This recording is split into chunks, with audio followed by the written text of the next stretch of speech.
오늘 우리에게 주신 하나님의 말씀은 사무엘상 31장 7절에서 13절의 말씀입니다. 구약성서 461면입니다.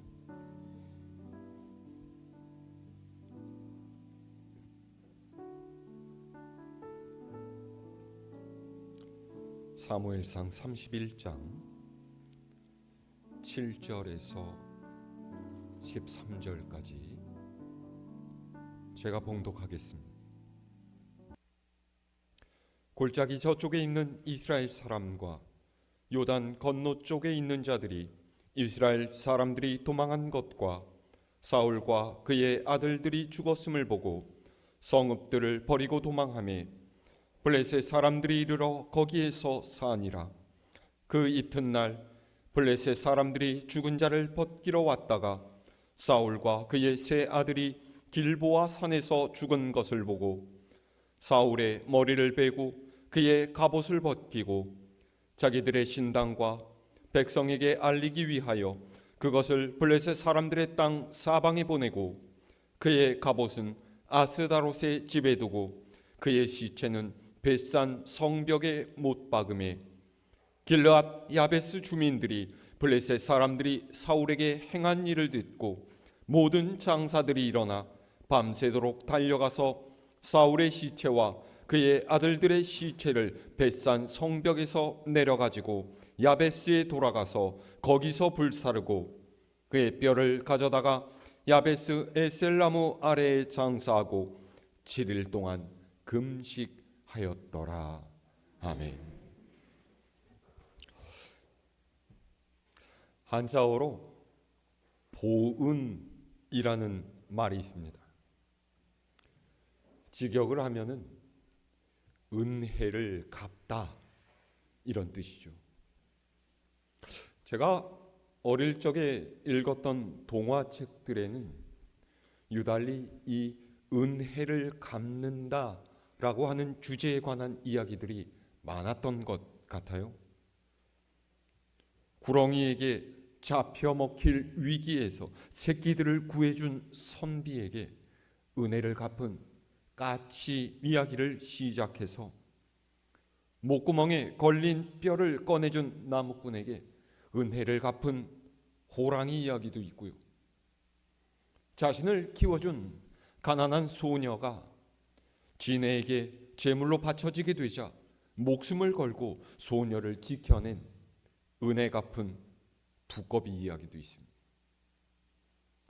우리에게 아주 잘 알려진 흥부와 놀부 이야기에도 은혜를 갚는 제비가 등장하지 않습니까? 그런데 이 이야기들을 가만히 보면요, 은혜를 갚는 이들은 모두 동물들입니다. 사람이 다른 이에게 은혜를 갚는 이야기는 그렇게 많지가 않아요. 어째서일까요? 저는 그 이유를 만물의 영장이라고 자부하면서 으스대는 사람은 정작 은혜를 모르고 살거나 또는 은혜를 오히려 악으로 갚는 일이 많아서이지 않을까 그렇게 생각을 했습니다. 그래서 인정머리가 없거나 사람이 마땅히 다 해야 할 도리를 행하지 않는 사람에게 이 짐승만도 못한 놈, 그렇게 욕을 하는 것이겠죠. 이 말을 신앙적인 용어로 바꾸어 보면은 받은 은혜를 알고 그 은혜를 갚으며 사는 이가 하나님의 형상대로 지음받은 인간이고 하나님의 뜻을 따라 행하는 그분의 백성이다, 이렇게 말할 수도 있을 것 같습니다. 오늘 말씀인 사무엘상 31장은 이스라엘의 첫 번째 왕이었던 사울의 비참한 죽음을 기록하고 있습니다. 여러분, 사울에 관해서 잘 아시지 않습니까? 사울이 처음 왕이 될 때 사사 사무엘 이스라엘 백성 앞에서 사울에게 기름을 붓고 왕으로 추대하면서 여호와께서 택하신 이 사람을 보아라. 온 백성 중에 이와 같은 이가 없구나. 그렇게 외쳤을 만큼 그는 준수한 사람이었어요. 하지만 사울은 왕이 된 이후로 점차 삐뚤어져 갔죠. 자신을 왕으로 세우신 하나님을 온전히 섬기며 그분의 뜻대로 백성을 다스려야 했는데 그는 자신이 앉은 왕의 자리, 자기 손에 쥔 권력을 그 인생의 최고의 가치로 여기고 하나님의 말씀이 아닌 세상의 방식대로 살아간 거예요. 사무엘이 아무리 그를 책망하고 엄하게 훈계해도 그는 듣지를 않았습니다. 하나님의 뜻은 아랑곳하지 않고 막무가내 자기의 생각대로 자기가 하고 싶은 대로 왕의 권력을 휘둘러댄 거예요. 그러고 보면 옛날이나 오늘날이나 권력자들의 습성과 행태는 참 똑같다라는 그런 생각이 들지 않습니까? 그래서 하나님께서는 사울을 왕으로 세운 것을 후회하시면서 그를 버리시고 다윗을 왕으로 세우셨어요. 그리고 오래지 않아서 아마 이 사실을 사울도 알아차렸을 거예요. 하지만 하나님께서 그렇게 하셨다고 순순히 왕의 자리를 다윗에게 내놓을 사울이겠습니까? 오히려 사울은 다윗을 잡아 죽이려 했어요. 다윗만 없어지면 내 왕위가 안전하리라. 다윗만 사라지면 내가 가진 이 권력을 보존할 수 있을 것이다. 그렇게 여기고서 무려 10년 동안이나 다윗을 해치려고 쫓아다녔던 거죠. 그런데 여러분, 이게 착각 아니겠습니까? 중요한 것은요, 다윗이 새로운 왕으로 하나님께 선택받았다라는 것이 아니에요. 사울 자신이 하나님께로부터 버림받았다라는 거죠. 하나님께서 세우시고 하나님께서 보호하시는 다윗이 사울의 손에 잡히지도 않겠지만은 설령 사울이 다윗을 잡아 해치운다라고 해서 하나님께서 사울을 인정하시고 그가 왕위에 계속 앉아 있도록 내버려 두시겠습니까? 사울은 다윗을 잡으러 쫓아다닐 것이 아니라 자신의 잘못과 죄를 인정하고 하나님 앞에 엎드려야만 했어요. 눈물로 회개하고 이제는 하나님의 뜻대로 살겠노라고 그의 인생을 바로 잡아야만 했어요. 하지만 악한 영에 사로잡힌 사울은 그렇게 하지 않았습니다. 그리고 결국 사울은 블레셋과의 전쟁에서 그의 아들 3명과 함께 비참한 죽음을 맞고 만다라는 기록으로 사무엘 상서는 끝이 나고 있습니다. 우리가 사울 왕의 마지막을 어떻게 보아야 될까요? 혹 사울이 하나님을 벗어난 인생을 살았으니 이런 결과는 당연한 거다. 하나님께서 선지자를 통해서 하신 말씀대로 이루어진 거지.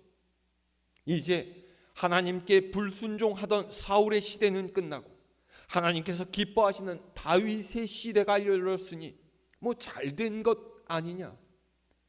그렇게 이야기할 분도 있겠습니다마는 저는 무엇보다 먼저 사울을 바라보시던 하나님의 마음을 먼저 살펴야 한다, 그런 생각이 들었어요.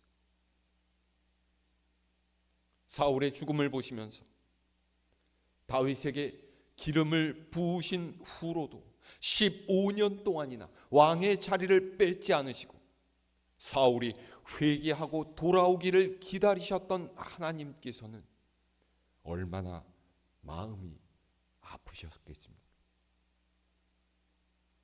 다시 돌아오라고, 내가 너를 포기하지 않는다, 그에게 시간과 기회를 주시던 하나님을 뿌리치고서 끝까지 세상을 따라 살다가 그 인생이 끝나버린 사울을 하나님께서는 얼마나 안타까워 하셨을까요? 오늘 말씀은요, 바로 이 사울의 죽음 이후에 대해서 기록을 하고 있는, 자, 8절에서 10절의 말씀 다시 함께 읽어볼까요? 시작. 그 이튿날 블레셋 사람들이 죽은 자를 벗기러 왔다가 사울과 그의 세 아들이 길보아 산에서 죽은 것을 보고 사울의 머리를 베고 그의 갑옷을 벗기고 자기들의 신당과 백성에게 알리기 위하여 그것을 블레셋 사람들의 땅 사방에 보내고 그의 갑옷은 아스라엘의 집에 두고 그의 시체는 벳산 성벽에 못 박음에. 아멘. 전쟁에서 승리한 블레셋 사람들은 사울과 그 아들들의 시신을 찾아내고서 사울의 머리를 베고 그의 갑옷과 함께 블레셋 온 땅에 보냈습니다.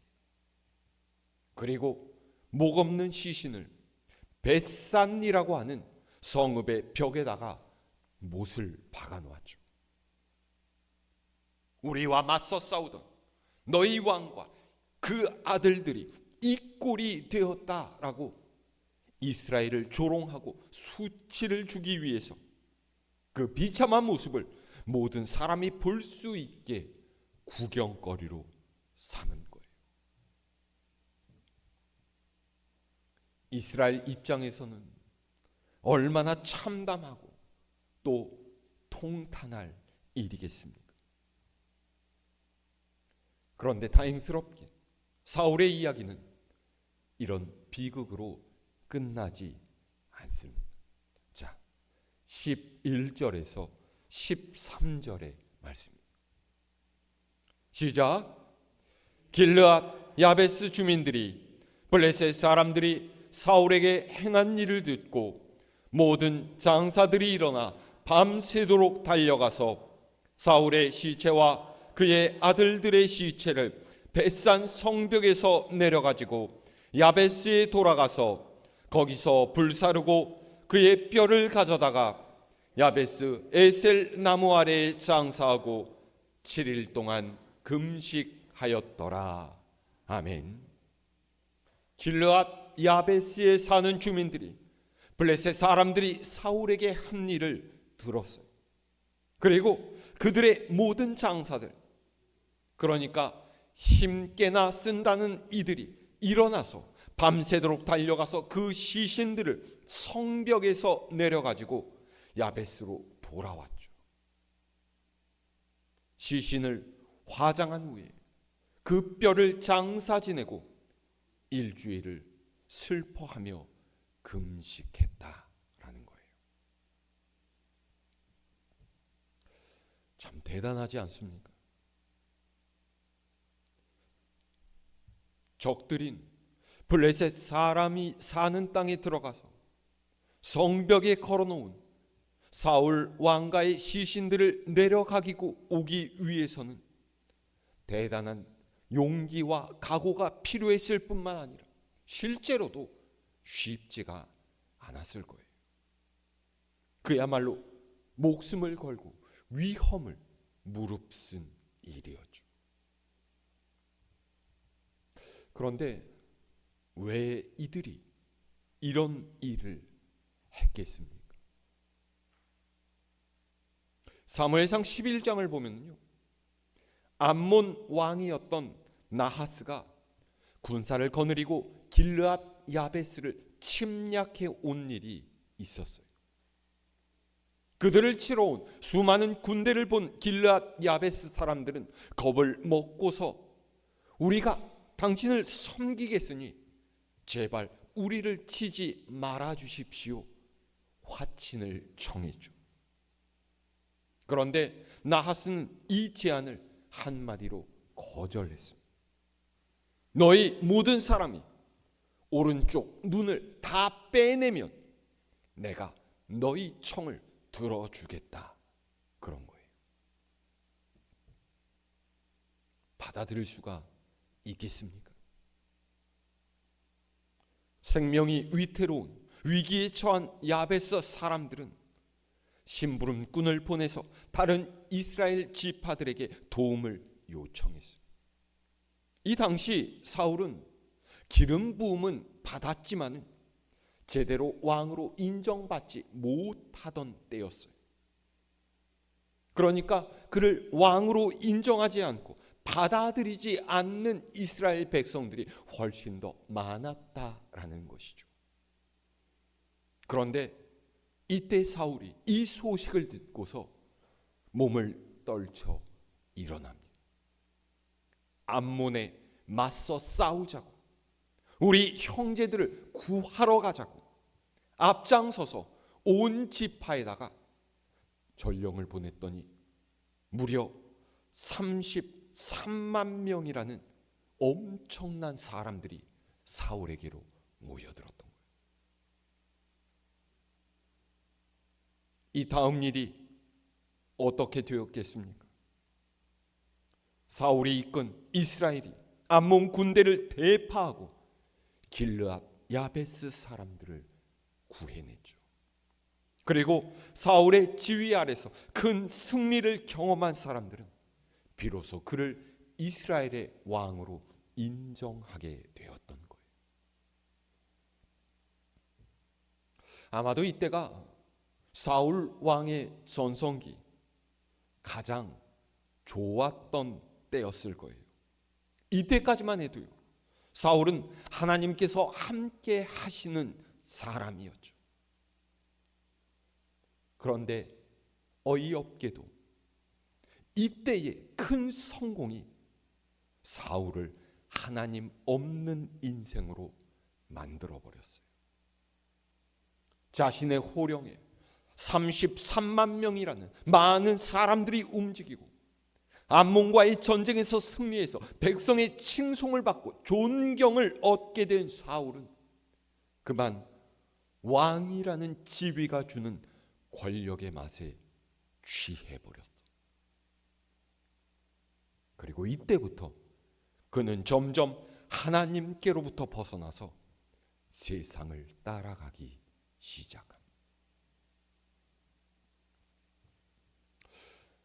변해버린 사울의 모습은 안타까운 일이지만 이와는 별개로 길르앗 야베스 사람들은 그들이 입은 은혜를 마음 깊이 간직했어요. 왜 안 그렇겠습니까?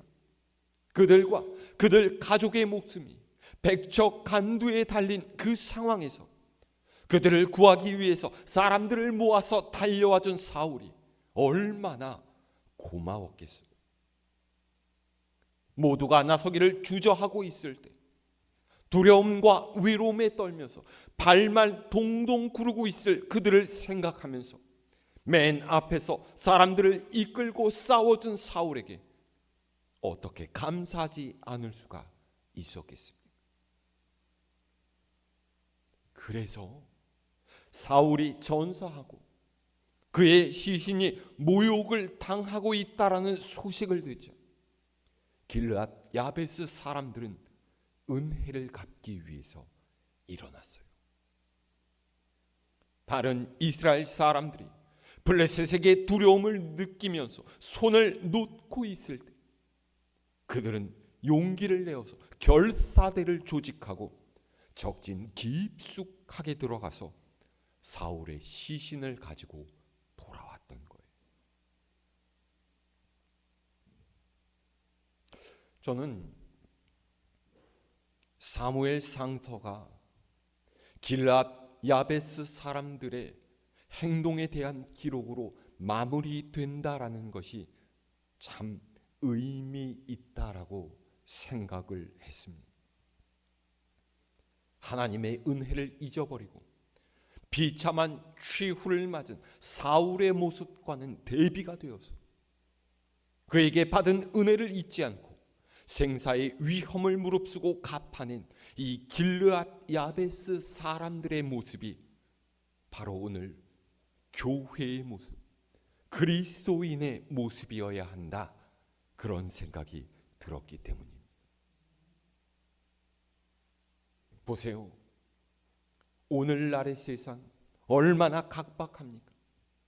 은혜를 입었어도 그 은혜를 별것 아니라고 잊고 사는 사람들이 요즘 세상의 사람들이, 은혜를 입었어도 자기 이익을 위해서라면 그것을 헌신짝 내버리듯 하고 뒤통수를 치는 것이 요즘의 세태죠. 하지만 교회는 달라야 합니다. 왜입니까? 우리는 하나님의 은혜를 입은 사람들이기 때문이에요. 하나님께서는 우리에게 많은 은혜를 베푸셨어요. 가정을 이루게 하시고 자녀를 두게 하시고 살아가는 데 필요한 물질과 모든 것들을 주시고 건강을 지켜주시고 삶의 여러 힘겨운 고비들을 넘어설 수 있도록 때마다 도우셨죠. 무엇보다 우리 주 예수님을 이 땅에 보내셔서 죄와 사망에서 벗어나 구원을 받고 영원한 생명에 이르게 하지 않으셨습니까? 우리는 하나님께로부터 받은 이 은혜를 잊어서는 안 됩니다. 그 은혜에 합당한 삶을 살아야 해요. 하다못해 까치나 두꺼비도 은혜를 갚을 줄 아는데 하나님의 형상을 따라서 지음받은 우리가 그보다는 더 나아야 되지 않겠습니까? 은혜를 갚은 길르앗 야베스 사람들을 하나님께서는 눈여겨보셨어요. 그리고 그들의 인애로운 행위를 다윗을 통해서 보상해 주시죠. 사무엘 하 2장은요, 길르앗 야베스 사람들의 선한 행실을 들은 다윗의 반응을 이렇게 기록하고 있어요. 사무엘 하 2장 4절 하반절에서 7절의 상반절 말씀, 이렇게 기록이 되어 있습니다. 어떤 사람이 다윗에게 말하여 이르되 사울을 장사한 사람은 길르앗 야베스 사람들이니이다 하매 다윗이 길르앗 야베스 사람들에게 전령들을 보내 그들에게 이르되 너희가 너희 주 사울에게 이처럼 은혜를 베풀어 그를 장사하였으니 여호와께 복을 받을지어다. 너희가 이 일을 하였으니 이제 여호와께서 은혜와 진리로 너희에게 베푸시기를 원하고 나도 이 선한 일을 너희에게 갚으리니 이제 너희는 손을 강하게 하고 담대히 할지어다. 아멘. 사울 왕과 길르앗 야베스 사람들의 이야기는 우리에게 은혜를 아는 이가 되어야 한다라는 교훈을 전해주고 있어요. 다윗과 사울의 차이가 바로 이것이죠. 하나님께 받은 은혜를 아느냐 모르느냐 하는 거예요. 다윗은 그를 양치던 목자에서 왕으로 세워주신 하나님의 은혜를 평생 잊지 않고 살았어요. 하지만 사울은 자신을 왕으로 세우신 하나님의 은혜를 잊어버리고 왕위를 지키기 위해서 세상의 수단과 방법을 따라 살았죠. 이 둘이 어떤 인생을 살았고 또 어떻게 삶을 마쳤는지를 성경이 우리에게 알려주고 있지 않습니까?